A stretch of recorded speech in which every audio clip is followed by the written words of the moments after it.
Welcome to AwesomeDrinks.com. Today we're going to take a look at the Mason Shaker. It's a mason jar. This is a newly released product, actually. It was a investment project, I think on Kickstarter, that they basically, it kind of fits the theme of the hillbilly glassware, which we also sell. It's taking the hillbilly approach of saying, here's your mason jar, but you can't typically shake it very easy because the tops are flat.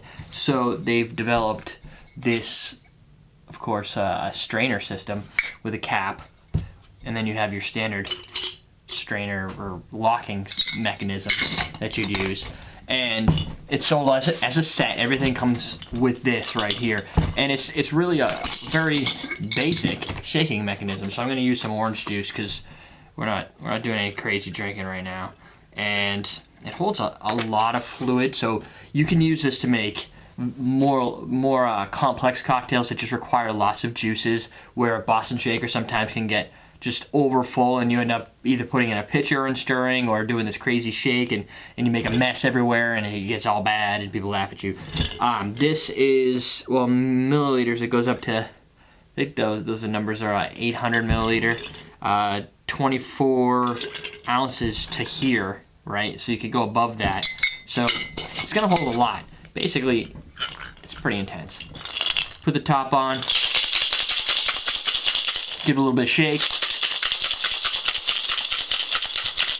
And one of the concerns that I've heard people voice is, well, how does it keep temperature correct? And if you go out to AwesomeDrinks.com, I did an in-depth review of temperature controls between a cobbler shaker, Boston Shaker, and the Mason Shaker, and they all shook the same amount of liquid with the same amount of ice to the same degree. So it does its job there. It chills. There is, if anything, a little bit of a, not necessarily a leak, but as the liquid comes through the strainer as you're shaking it, you may get a little there. So you either have to deal with a little bit of pour down into your mat, or pour over the glass a little wider, and then, strain it out. The straining holes, depending on who you are, some people, I didn't make much, did I?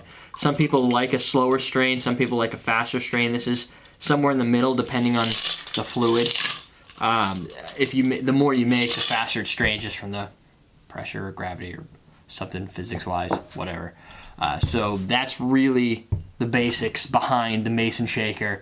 It's not a complex beast, however, it is unique in its design, being that nobody else in the industry has gone out to do this and create a product for the masses. So each one, when you order them, we ship them out. The maker of the product hand packs each one, so they're paid attention, carefully, one by one, boxed, shipped out. I kind of equate it to like the small batch that you see in bitters. I'm sure as they expand and as the demand grows, it'll be a little, you'll see these a little more prevalent in the industry. But right now, we're one of the only people that I could find that sells these. So there you go. It's the Mason Shaker. It'll make your orange juice just that bit colder. Cheers.